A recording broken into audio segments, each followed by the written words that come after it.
UKLO 1 year masters. No IELTS required up to 5 years visa. High visa success rate.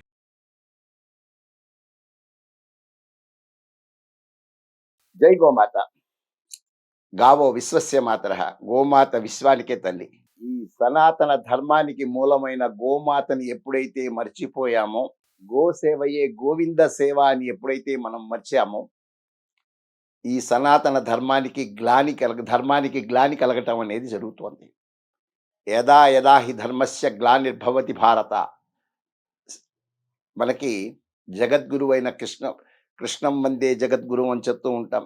కృష్ణుడు చెప్పినట్టుగా ధర్మానికి గ్లాని కలిగినప్పుడు ఆయా సమయాలందు ఆయా అవతారాలు ఎత్తి వస్తూ ఉంటానని చెప్పి గీతాచార్యుడు మనకి ఎప్పుడైతే చెప్పారో, ఇవాళ ధర్మానికి గ్లాని కలుగుతోంది. తిరుమల తిరుపతి దేవస్థానం, అక్కడ ఉన్నది వెంకటేశ్వర స్వామి అని తెలియని వాడంటూ విశ్వంలో లేరు. కానీ మనం అందరం కూడా ఆ కొండల మీద అనే ఒక నామం గోవింద నామం.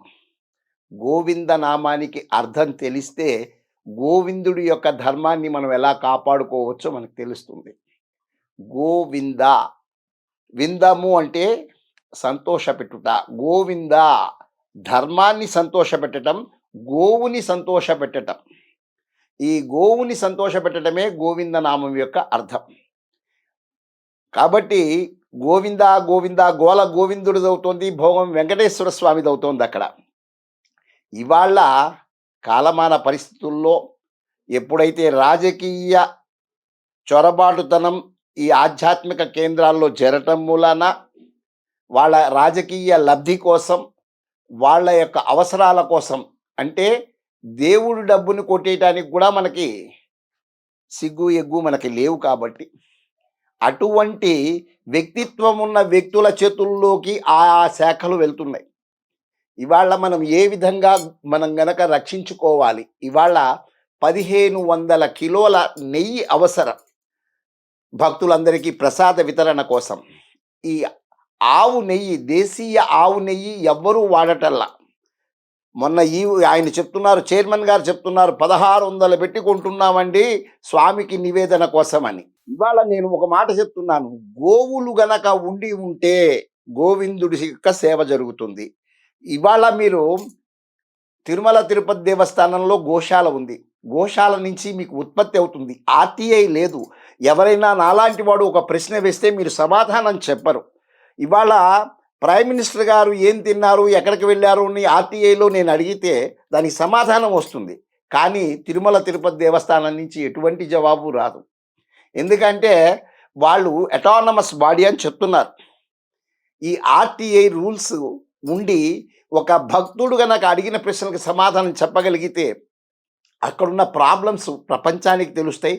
వాటిని ఎలాగ సొల్యూషన్స్ తేవచ్చు అనేది విఘ్నులు ప్రాజ్ఞులు అయిన ఈ పీఠాధిపతులు మఠాధిపతులు వాళ్ళ యొక్క నిర్వహణ డైరెక్షన్లో మనం వాటిని చేసుకోవచ్చు.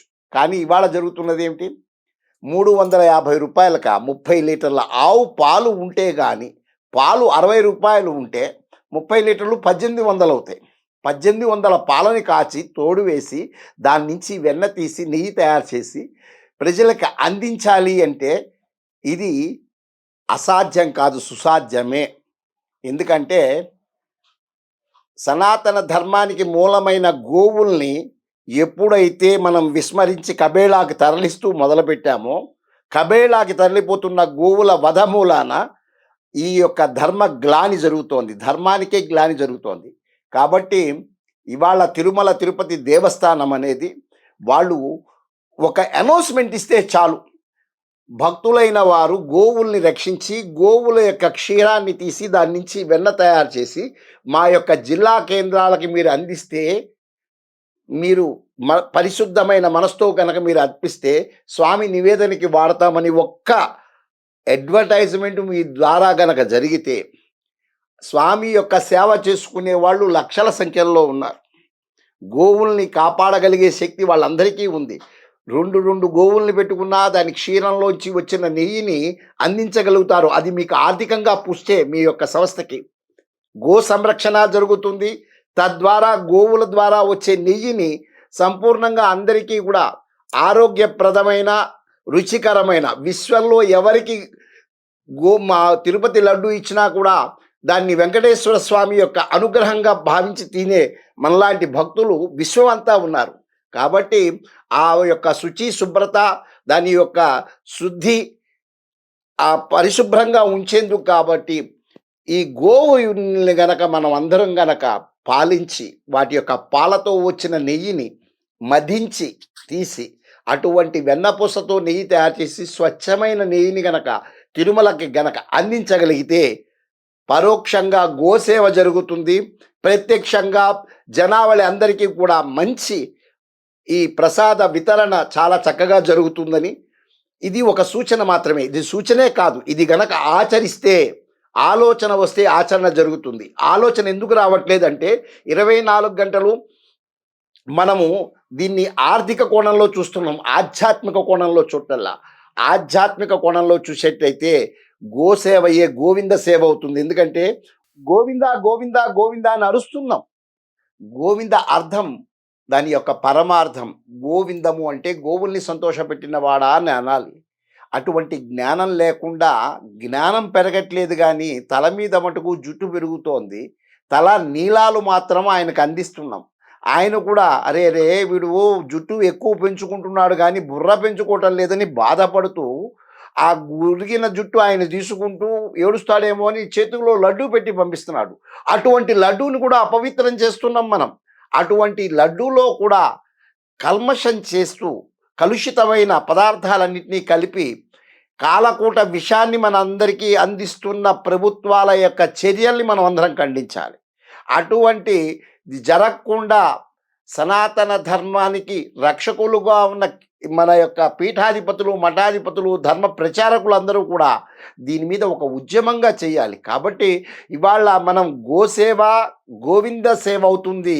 గోవుల్ని పరిరక్షించుకోవాల్సిన బాధ్యత ప్రతి ఒక్కళ్ళ మీద ఉన్నది. ఇవాళ గోసేవ చేయటం మూలాన పర్యావరణ పరిరక్షణ అంటే, ఇది మనం అందరం ఉంటున్నది భూగోళము అంటున్నాం. భూ అంటే భూమాత, గో అంటే గోమాత. గోమాత లేని భూమాతే గందరగోళం అవుతుంది. కాబట్టి ఇటువంటి పర్యావరణ పరిరక్షణ, భూమి యొక్క సస్యశ్యామలం, ఆధ్యాత్మిక శక్తి. ఎందుకంటే ఎప్పుడైనా సరే మనం తినే ఆహారం మూలాన ఆలోచన, ఆలోచన మూలాన ఆచరణ, ఆచరణ మూలాన ఆనందం కలుగుతాయి. అటువంటి ఆహార కాలుష్యం అయిపోయింది, అంతా కాలుష్యం అయిపోయింది. చివరికి ప్రసాదం కూడా కాలుష్యం అయిపోతుంది. కాబట్టి ఇది ఎవరో 5 సంవత్సరాలు ఉండే రాజకీయ నాయకులు మారుస్తారనే దానికన్నా భూమి మీద ఉండే ఈ యొక్క సనాతన ధర్మం ఇన్ని వేల సంవత్సరాలుగా వస్తున్న సనాతన ధర్మ రక్షకులంగా, అనుసరించవలసిన వాళ్ళంగా మనం కొంత గురువుల యొక్క ఆదేశాలతో నిర్దేశం నిర్ణయించుకొని ఆ యొక్క పరిరక్షణలో మన వంతు, మన భాగంగా ఉండవలసిన బాధ్యత మనందరికీ ఉంది. కాబట్టి గోసేవయే గోవింద సేవ అవుతుంది. కాబట్టి గోవులందరినీ పరిరక్షిస్తూ మనం గోవింద సేవలో పాల్గొవాలని మిమ్మల్ని అందరినీ ఆకాంక్షిస్తూ, ఆశిస్తూ సెలవు తీసుకుంటున్నాం. జై గోమాత.